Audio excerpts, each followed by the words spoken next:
कहानी शुरू करने से पहले, अगर आपको दिल छू लेने वाली सच्ची और क्लासिक कहानियां सुनना पसंद है, तो मोहो एंटरटेनमेंट को जरूर सब्सक्राइब करें। आपका एक क्लिक हमें और भी बेहतर कहानियां लाने की ताकत देता है। दोस्तों, यूट्यूब अक्सर सबको नोटिफिकेशन नहीं भेजता, इसलिए हमारी कोई भी कहानी आपसे मिस ना हो, इसके लिए डिस्क्रिप्शन में दिए गए लिंक से हमारा टेलीग्राम चैनल भी जरूर ज्वाइन कर लें। तो चलिए, चलते हैं उस दौर में जहां एक विधवा स्त्री की अतृप्त इच्छाएं और समाज के ताने उसके मन में कड़वाहट का जर भर देते थे। जहां गरीबी और जवानी की दहलीज पर खड़ी जिम्मेदारियों के बीच एक खामोश जंग चलती थी, और जहां महज एक छोटे से अपनेपन और सम्मान के एहसास से पत्थर दिल भी पिघल जाया करता था। मुंशी प्रेमचंद की मानवीय संवेदनाओं को झकझोर देने वाली एक ऐसी ही मार्मिक कहानी, जिसका नाम है ज्योति। सूरज पश्चिम के क्षितिज पर लालिमा बिखेरता हुआ डूबने की तैयारी कर रहा था, लेकिन बूटी के मन में धधकती आग किसी भी प्रहर शांत होने का नाम नहीं लेती थी। आंगन में बधी गायों और भैंसों के रंभाने की आवाजें गूंज रही थीं। गोबर की वो जानी पहचानी गंध हवा में तैर रही थी, लेकिन बूटी के लिए यह सब महज एक जंजाल था। एक ऐसा जंजाल जिसे उसका पति उसके माथे मड़कर हमेशा के लिए सिधार गया था। जब बहुत जी जलता तो वो आसमान की तरफ देखकर बुदबुदाती, आप तो सिधार गए, मेरे लिए ये जंजाल छोड़ गए। जब इतनी जल्दी चिता पर लेटना था, तो ब्याह न जाने किस लिए किया था। घर में भूनी भांग नहीं थी, और चले थे ब्याह रचाने। बूटी को उम्रदराज औरत नहीं थी, उसके पति को मरे अभी महज 5 साल ही बीते थे। जब वह विधवा हुई, तब उसकी जवानी अपने चरम पर थी। रूप रंग में वह अहीरों के पूरे मोहल्ले में किसी से कम नहीं थी। अगर वह चाहती तो दूसरी सगाई कर सकती थी। अहीरों में इस धराव यानी पुनर्विवाह का रिवाज आम था। दो एक खाते पीते घरों के आदमियों ने डोरे डालने की कोशिश भी की थी, लेकिन बूटी अपने पतिव्रता कहलाने के मोह और समाज में ऊंचा सिर करके चलने के अहंकार को त्याग न सकी। उसने अपनी इच्छाओं का गला घोंट दिया। पर इस बलिदान का सिला क्या मिला? गरीबी, फटे कपड़े और 3 बच्चों का बोझ। बड़ा लड़का मोहन 16 साल का था। सोहन अभी छोटा और नटखट था, और बेटी मैना तो अभी किसी लायक भी न थी। बूटी की आंखों में अक्सर ये कड़वा सच तैरता, अगर ये तीनों गले की फांस न होते, तो वह कहीं भी जाकर किसी के घर बैठ जाती। जो उसे 2 जून की रोटी और पहनने को कपड़े देता, वह उसकी हो जाती। लेकिन अब 3 3 बच्चों की मां को कौन पूछता? उसकी वैधव्य साधना यानी विधवा के संयमित जीवन और उसकी अतृप्त भोग लालसा के बीच एक निरंतर युद्ध चलता रहता था। इस मानसिक द्वंद्व की आग में उसके हृदय की सारी कोमलता, ममता और मृदुता जलकर भस्म हो चुकी थी। यह सारा क्रोध, यह सारी कुंठा उस पर उतरती, जो इस घर का सबसे बड़ा सहारा था। मोहन मोहन एक सीधा, आज्ञाकारी और मेहनती लड़का था। 16 साल की उम्र में ही उसने अपने मृत पिता का सारा भार अपने कमजोर कंधों पर उठा लिया था। गाय भैंसों को सानी पानी देना, दुहना, बाजार जाकर दूध बेचना, वो मशीन की तरह खटता रहता था, ताकि माँ का कष्ट कुछ कम हो सके। लेकिन बूटी का मुंह कभी सीधा न होता। उसी शाम, जब मुंह हल्ले की कुछ औरतें, जो बूटी से उम्र में कहीं बड़ी थीं, अपनी मांग में सिंदूर की मोटी लाल रेखा खींचे, आंखों में गहरा काजल लगाए और हाथों में कांच की चूड़ियां झमकाती हुई उसके दरवाजे से गुजरी, तो बूटी के सीने पर जैसे सांप लौट गया। राणें, बुढ़ापे में भी कैसे मटक मटक कर चलती है। मुझे जलाने के लिए ही ये सब मेरे सामने से निकलती है। बूटी ने दांत पीसते हुए सोचा। कुत्सा में उसे एक अजीब सा विकृत आनंद मिलने लगा था। उसकी वंचित लालसाएं, जो जीवन का रस नहीं पी सकी थीं, अब ओस चाटकर ही खुद को संतुष्ट करने का प्रयास कर रही थी। तभी मोहन संध्या के समय बाजार से दूध बेचकर खाली बाल्टी लिए घर में दाखिल हुआ। उसके माथे पर पसीने की बूंदें चमक रही थीं। बूटी ने उसे देखते ही जहर उगलना शुरू किया। देखती हूं, तू अब सांड बनने पर उतारू हो गया है। मोहन ठिठक गया। दिन भर की थकान के बाद माँ के ऐसे शब्द किसी चाबुक जैसे लगे। उसने प्रश्नवाचक दृष्टि से माँ को देखा। कैसा सांड? बात क्या है अम्मा? बूटी का स्वर और तीखा हो गया। तू रुपया से छिप छिप कर नहीं हंसता बोलता, उस पर कहता है कैसा सांड? तुझे लाज नहीं आती? घर में पैसे पैसे की तंगी है, खाने को दाने नहीं है, और वहां उस नचनिया के लिए पान लाए जाते हैं, कपड़े रगाए जाते हैं। मोहन के भीतर भी अब विद्रोह का लावा खदबदाने लगा। वो अपनी उम्र के हर शौक को मारकर इस घर के लिए खट रहा था, और माँ थी कि उसे जरा सा भी चैन नहीं लेने देती थी। उसने तीखे स्वर में कहा, अगर उसने मुझसे 4 पैसे के पान मांगे तो मैं क्या करता? कहता कि पैसे दे तो लाऊंगा। अपनी धोती रंगने को दी तो क्या मैं उससे रगाई मांगता? मोहल्ले में एक तू ही धन्ना सेठ है। बूटी ने ताना मारा। और किसी से उसने क्यों न कहा। ये वह जाने, मैं क्या बताऊं? तुझे अब छैला बनने की सूझती है? घर में भी कभी एक पैसे का पान लाया है? मोहन ने झुंझलाते हुए कहा। यहाँ पान किसके लिए लाता? ये वाक्य बूटी के लिए किसी विष बुझे तीर से कम न था। क्या तेरे लिखे घर में सब मर गए हैं? मैं न जानता था कि तुम पान खाना चाहती हो। मोहन ने सफाई देनी चाहिए। संसार में 1 रुपया ही पान खाने जोग है।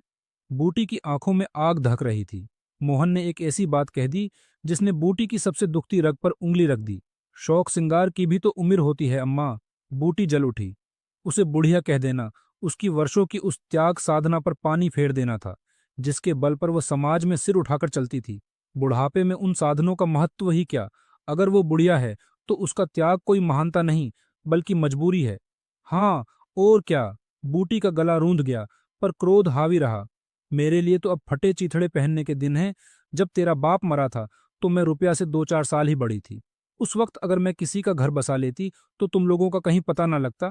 गली गली भीख मांगते फिरते कुत्तों की तरह। लेकिन मैं कह देती हूँ, अगर तू फिर उस रुपया से बोला तो या तो तू ही इस घर में रहेगा या मैं ही रहूंगी। मोहन ने डरते डरते लेकिन एक दृढ़ता के साथ कहा। मैं उसे बात दे चुका हूं अम्मा। कैसी बात? बूटी ठिठक गई। सगाई की। बूटी पर जैसे गाज गिर पड़ी। अगर रुपया मेरे घर में आई तो झाड़ू मारकर निकाल दूंगी। ये सब उसकी माँ की माया है। वह कुटनी मेरे लड़के को मुझसे छीने लेती है। राड से मेरा सुख नहीं देखा जाता। चाहती है कि अपनी चुड़ैल को मेरी छाती पर सोत बनाकर बैठा दे। अम्मा, ईश्वर के लिए चुप रहो। मोहन का कंठ व्यथा से भर गया। क्यों अपना पानी आप खो रही हो? मैंने तो समझा था कल को मैना अपने घर चली जाएगी। तुम अकेली पड़ जाओगी। इसलिए रुपया को लाने की बात सोच रहा था। अगर तुम्हें बुरा लगता है तो जाने दो। तू आज से यहीं आंगन में सोया कर। बूटी ने फरमान सुनाया। और गायें भैंसें बाहर पड़ी रहेंगी। पड़ी रहने दे। कोई डाका नहीं पड़ जाएगा। मुझ पर तुझे इतना संदेह है? मोहन की आवाज में गहरा दर्द था। हाँ, तो मैं यहां ना सोऊंगा। तो निकल जा मेरे घर से। हाँ, तेरी यही इच्छा है तो निकल जाऊंगा। मोहन का स्वाभिमान आहत हो चुका था। रात घिर आई थी। मैना ने किसी तरह रूखा सूखा भोजन पकाया था। मोहन ने एक किनारे बैठकर कहा, मुझे भूख नहीं है। बूटी उसे मनाने नहीं आई। वह अपने क्रोध की आग में खुद भी भूखी पड़ी रही। मोहन का युवा हृदय माता के इस कठोर शासन को अब और स्वीकार नहीं कर पा रहा था। उसका मन बार बार बगावत कर रहा था। ये घर अम्माओं का है तो वह ले ले। अपने लिए मैं कोई दूसरा ठिकाना ढूंढ लूंगा। उसके इस रूखे नीरस और मशीन जैसे जीवन में रुपया ही तो एक इकलौती स्निग्धता थी। जब उसका मन यौवन की एक अव्यक्त अनजानी कामना से चंचल हो रहा था, जब उसे अपना जीवन एक सूखे रेगिस्तान सा लगता था, तब रुपया ने नव वसंत की पहली फुहार की भांति आकर उसके हृदय को पल्लवित कर दिया था। उसे याद आया कल शाम का वह दृश्य, गांव के किनारे उस पुराने बरगद के पेड़ के नीचे, जहां सूरज की छनती हुई पीली रोशनी रुपया के गेहुए चेहरे पर पड़ रही थी। मोहन ने उससे कहा था, रूपा, तुम इतनी सुंदर हो, तुम्हारे लिए तो 100 ग्राहक निकल आएंगे। मेरे घर में तुम्हारे लिए क्या रखा है? फटे कपड़े और अम्मा की गालियां। उस पर रुपया ने अपनी कजरारी आंखें उठाकर जो जवाब दिया था, वो किसी मधुर संगीत की तरह अब भी मोहन के प्राणों में गूंज रहा था। मैं तो तुमको चाहती हूँ मोहन, अकेले तुमको। तुम परगन्ने के चौधरी हो जाओ, तब भी मेरे लिए मोहन हो। मजूरी करो, तब भी मेरे लिए मोहन हो। मोहन की आंखें भर आईं। उसी रुपया से वह जाकर कैसे कह दे कि मुझे अब तुमसे कोई सरोकार नहीं है। नहीं, ये नहीं हो सकता। वह रुपया को नहीं छोड़ सकता। इस वक्त भी रुपया अपने दरवाजे पर उसकी राह देख रही होगी। वह उसके लिए कैसे मीठे कत्थे वाले बीड़े लगाती है। तभी अंधेरे में चूड़ियों की धीमी झंकार सुनाई दी। छन छन। मोहन का दिल जोर से धड़कने लगा। रुपया आ रही है। हाँ, वही है। रुपया दबे पांव एक परछाई की तरह आंगन में आई और मोहन के सिरहाने आकर फुसफुसाई, सो गए क्या मोहन? मैं घड़ी भर से तुम्हारी राह देख रही हूँ। आज आए क्यों नहीं? मोहन नींद का बहाना की आंखें नीचे पड़ा रहा। वह समझ नहीं पा रहा था कि क्या जवाब दे। रुपया ने अपने कोमल हाथों से उसका सिर हिलाकर फिर कहा, क्या सो गए मोहन? उन कोमल ठंडी उंगलियों के स्पर्श में न जाने कौन सी जादुई सिद्धि थी। मोहन की सारी आत्मा, जो दिन भर के तिरस्कार से कुंठित हो चुकी थी, सहसा उन्मत्त हो उठी। उसके प्राण मानो शरीर फाड़कर रुपया के चरणों में समर्पित हो जाने के लिए मचल पड़े। कोई देवी जैसे अपना वरदान लिए उसके सामने खड़ी थी। उसे लगा जैसे उसका स्थूल शरीर लुप्त हो गया है और वो केवल एक मधुर स्वर बनकर इस विशाल ब्रह्मांड की गोद में रुपया के साथ नृत्य कर रहा है। अभी से सो गए क्या जी? रुपया ने प्यार से उलाहना दिया। मोहन ने आंखें खोलीं और फुसफुसाया, हाँ, जरा नींद आ गई थी रूपा। तुम इस वक्त यहाँ क्या करने आई? कहीं अम्माओं देख लें तो मुझे जान से मार ही डाले। तुम आज आए क्यों नहीं? आज अम्मा से बड़ी लड़ाई हो गई। क्या कहती थी? कहती थी, रुपया से बोलेगा तो मैं प्राण दे दूंगी। मोहन की आवाज भारी हो गई। रुपया ने मासूमियत से पूछा, तुमने पूछा नहीं कि आखिर वह मुझसे इतना चिढ़ती क्यों है? अब उनकी बात क्या कहूं रूपा, वह किसी का अच्छा खाना पहनना नहीं देख सकती। अब अब शायद मुझे तुमसे दूर रहना पड़ेगा। ये कहते हुए मोहन का दिल कट गया। मेरा जी तो न मानेगा, रुपया ने दृढ़ता से कहा। ऐसी बात करोगी तो मैं तुम्हें लेकर भाग जाऊंगा। मोहन के भीतर का प्रेमी जाग उठा। रुपया मुस्कुराई। तुम बस मेरे पास एक बार रोज आ जाया करो, बस, और मैं कुछ नहीं चाहती। रुपया हिरनी की तरह उठी और अंधेरे में विलीन हो गई। जब अगले दिन सुबह मोहन सोकर उठा तो उसके भीतर कल वाली कोई कड़वाहट, कोई थकान नहीं थी। उसके हृदय में आनंद का एक अथाह सागर लहरा रहा था। रुपया के उन चंद पलों के स्पर्श और उसके प्रेम भरे शब्दों ने मोहन के भीतर एक अनोखी ज्योति जला दी थी। जिस इंसान का दिल प्यार से भरा होता है, उसे पूरी दुनिया हसीन लगने लगती है। उसका छोटा भाई सोहन स्वभाव से बहुत आलसी था। वो घर के काम धंधे से हमेशा जी चुराता था। मोहन को देखते ही सोहन ने साबुन छिपा लिया और वहां से भाग जाने का अवसर खोजने लगा, क्योंकि उसे पता था कि बड़ा भाई उसे हमेशा डांटता है। लेकिन आज मोहन ने मुस्कुराकर कहा, धोती बहुत मैली हो गई है सोहन, धोबी को क्यों नहीं देते? सोहन ठिठक गया। उसे इन शब्दों में पहली बार बड़े भाई के स्नेह की मीठी गंध आई। उसने झिझकते हुए कहा, धोबिन पैसे मांगती है तो पैसे अम्मा से क्यों नहीं मांग लेते? अम्मा कौन पैसे दिए देती है, वो तो उल्टे गालियां देती है। तो मुझसे ले लो। मोहन ने जेब में हाथ डाला और एक चमकती हुई इकन्नी, यानी एक आना, सोहन की ओर फेंक दी। सोहन का चेहरा खुशी से खिल उठा। भाई और माता दोनों ही उसे दिन रात धिक्कारते रहते थे। बहुत दिनों बाद आज उसे किसी के अपनेपन और स्नेह की मधुरता का स्वाद मिला था।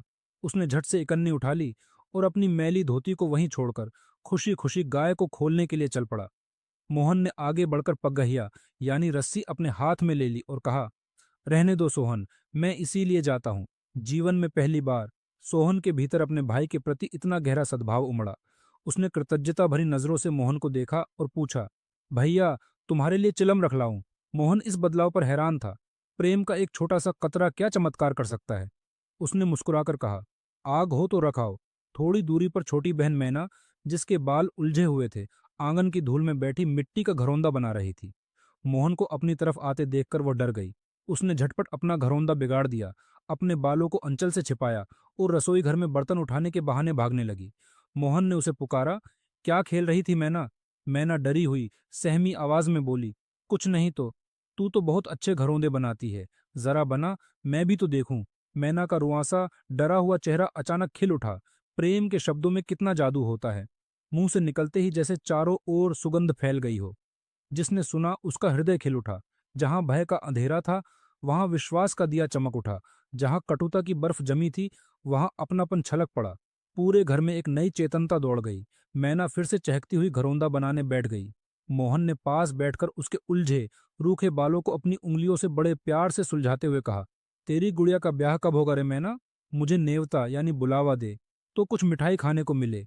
मैना का बाल मन जैसे आकाश में उड़ने लगा। उसने मन ही मन तय किया कि जब भैया पानी मांगेंगे तो वो लोटे को राख से खूब चमाचम चमकाकर उन्हें पानी पिलाएगी। उसने चहकते हुए कहा, अम्मा पैसे ही नहीं देती। गुड्डा तो ठीक हो गया है, पर बिना पैसों के टीका कैसे भेजूं? कितने पैसे लेगी? उसी वक्त पीछे से बूटी सिर पर गोबर का भारी झावा, यानी टोकरी ले आ पहुंची। मोहन को खड़े देखकर उसकी पुरानी कड़वाहट फिर जाग उठी।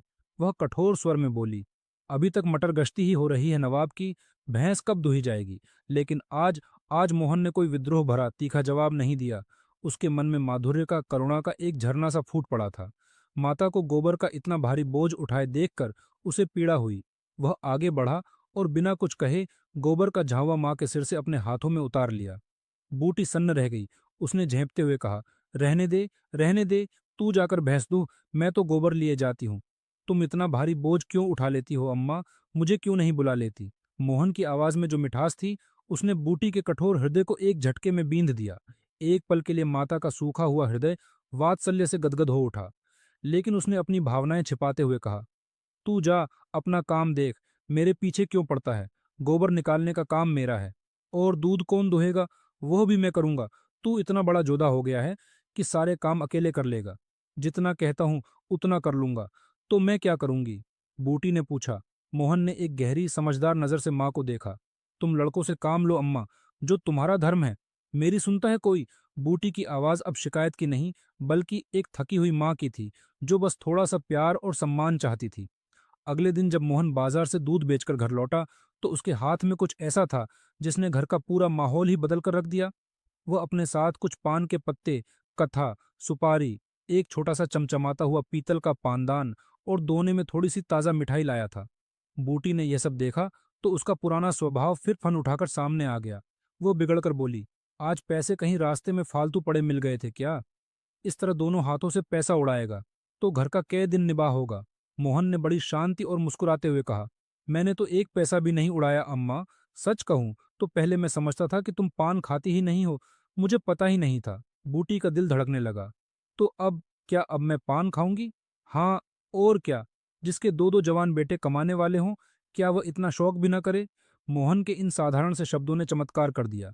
बूटी के सूखे बंजर कठोर हृदय में जाने कहाँ से कुछ हरियाली सी फूट निकली। वो एक नन्ही सी कोमल थी, लेकिन उसके अंदर जीवन का अथाह रस भरा था। वर्षों से दबाई गई उसकी स्त्री सुलभ इच्छाओं को आज उसके बेटे ने सम्मान के साथ उसके सामने रख दिया था। उसने बिना कुछ कहे धोने से मिठाई निकाली, एक मिठाई मैना को दी, एक सोहन को, और एक मिठाई मोहन की तरफ बढ़ाने लगी। मिठाई तो लड़कों के लिए लाया था अम्मा, मोहन ने कहा। और तू तू तो जैसे बूढ़ा हो गया है। क्यों? बूटी ने हल्के से ताना मारा, जिसमें अब प्यार की चाशनी थी। इन लड़कों के सामने तो बूढ़ा ही हूं अम्मा, लेकिन मेरे सामने तो लड़का ही है। मोहन ने हार मानकर मिठाई ले ली। मैना तो मिठाई पाते ही गप से मुंह में डाल चुकी थी, और अब वह मोहन को ललचाई आंखों से देख रही थी।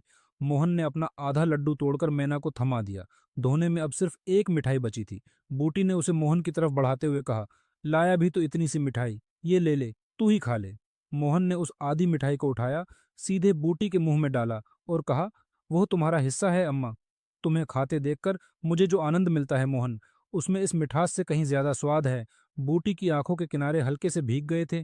उसने बची हुई मिठाई सोहन और मोहन में बांट दी। फिर उसके हाथ कांपते हुए उस नए पानदान की तरफ बढ़े। आज जीवन में पहली बार उसे ये सौभाग्य प्राप्त हुआ था। वह मन ही मन सोच रही थी, धन्य है मेरे भाग, अपने पति के राज में जिस एक छोटी सी विभूति के लिए मैं तरसती तड़पती रही, वो आज मुझे मेरे लड़के के राज में मिली है। उसने पानदान खोला। अंदर का दृश्य देखकर उसकी आंखें चमक उठीं। उसमें कई कुल्हियां थीं, दो छोटी छोटी चमचमाती चिमचियां थीं। ऊपर एक सुंदर सा कड़ा लगा हुआ था, जिसे पकड़कर जहां चाहो उसे लटकाकर ले जाओ। ऊपर की तश्तरी में हरे हरे पान रखे जाने थे। जो ही मोहन काम के लिए बाहर गया, बूटी ने सबसे पहले उस पानदान को पानी से मांज धोकर साफ किया। फिर उसमें चूना और कथा भरा, सरोते से सुपारी काटी, पानों को पानी में भिगोकर करीने से तश्तरी में सजाया। फिर उसने अपने कांपते हाथों से एक बीड़ा लगाया और उसे मुंह में रख लिया। उस एक बीड़े के रस ने जैसे कोई जादू कर दिया।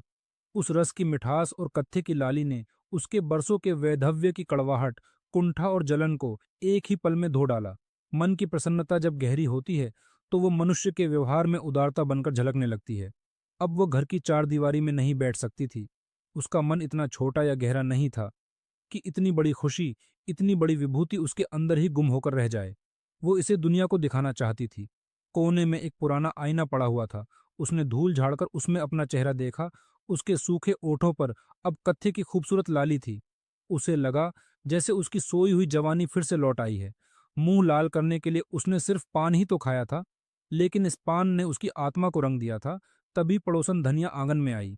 काकी, तनिक अपनी रस्सी दे दो, मेरी रस्सी कुएं पर टूट गई है। अगर कल की बूटी होती तो उसने साफ और कड़कती आवाज में कह दिया होता, मेरी रस्सी क्या पूरे गांव भर का ठेका लेने के लिए है? टूट गई है तो बाजार से नई खरीद लो या घर में बिना पानी के मरो। लेकिन आज की बूटी बदल चुकी थी। आज उसने मुस्कुराते हुए प्रसन्न मुख से रस्सी निकालकर धनिया को दे दी, और केवल रस्सी ही नहीं दी, बल्कि गहरी आत्मीयता और सद्भाव से पूछा, लड़के के दस्त बंद हुए कि नहीं धनिया? धनिया ने उदास मन से कहा, नहीं काकी, आज तो दिन भर दस्त आते रहे, जाने दांत निकल रहे हैं या क्या है।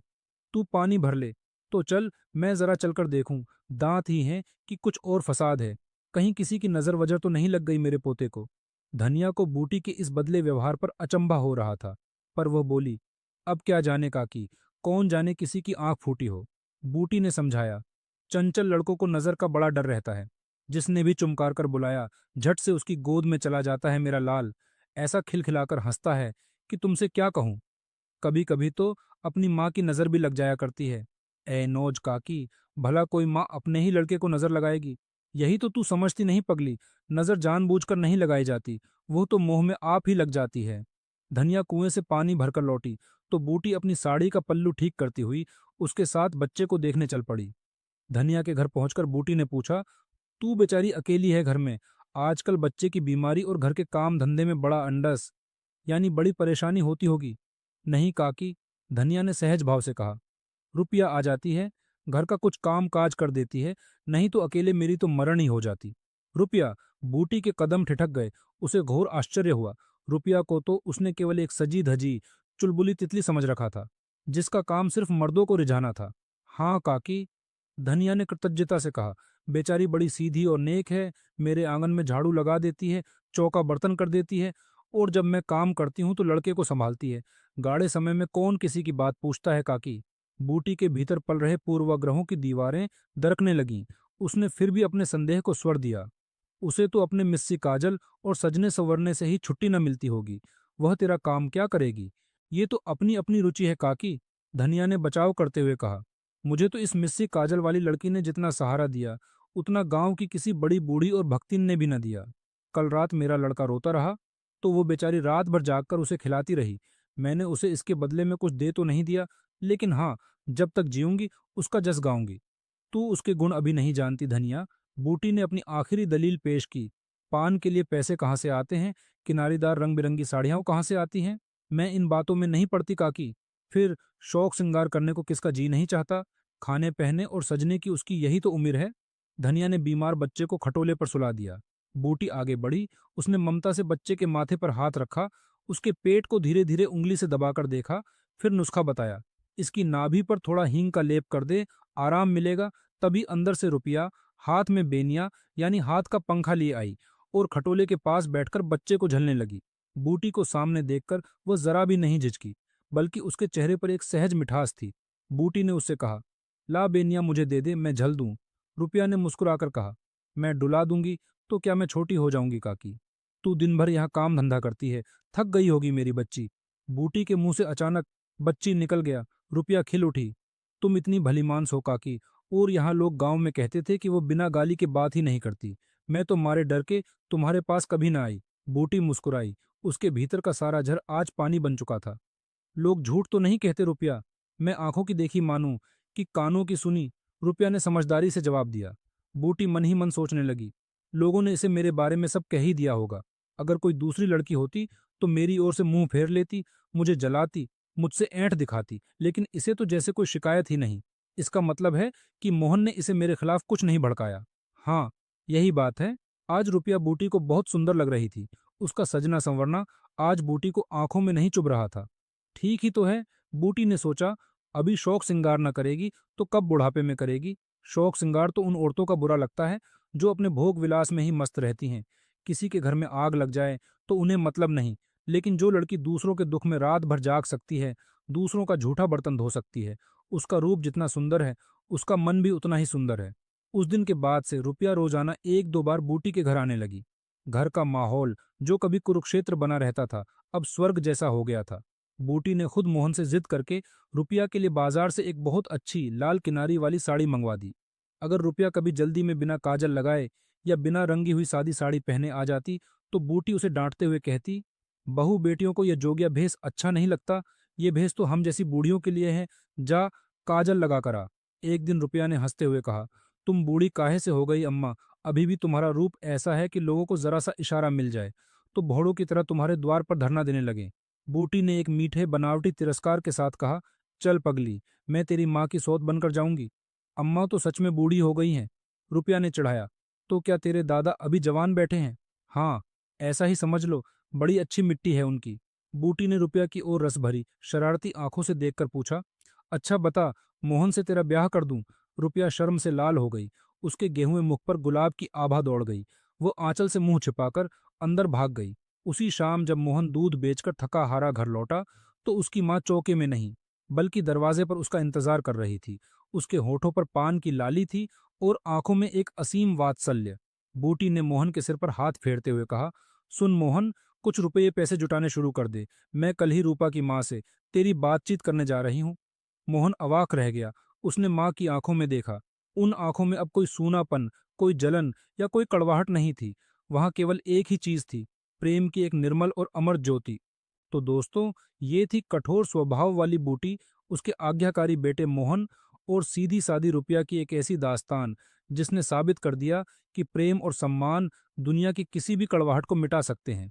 एक छोटे से पानदान और वात्सल्य की ज्योति ने बूटी के जीवन का बरसों पुराना अंधेरा दूर कर दिया। अब जाने से पहले आपके लिए एक सवाल है।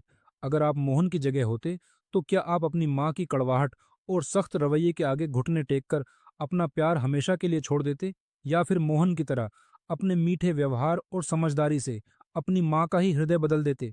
हमें कमेंट बॉक्स में अपना जवाब जरूर बताएं। हम जानना चाहते हैं कि हमारे दर्शक क्या सोचते हैं। अगर आपको यह कहानी और हमारा अंदाज पसंद आया तो वीडियो को अपने दोस्तों के साथ शेयर जरूर करें। दोस्तों, यूट्यूब की नोटिफिकेशन प्रॉब्लम से बचने के लिए हमारा टेलीग्राम चैनल ज्वाइन करना बिल्कुल न भूलें। लिंक नीचे डिस्क्रिप्शन में दिया गया है। मोहो एंटरटेनमेंट को सब्सक्राइब करें और स्क्रीन पर दिख रहे अगले वीडियो पर क्लिक करके एक और बेहतरीन कहानी का मजा लें। मिलते हैं अगले वीडियो में। तब तक के लिए अपना ख्याल रखें।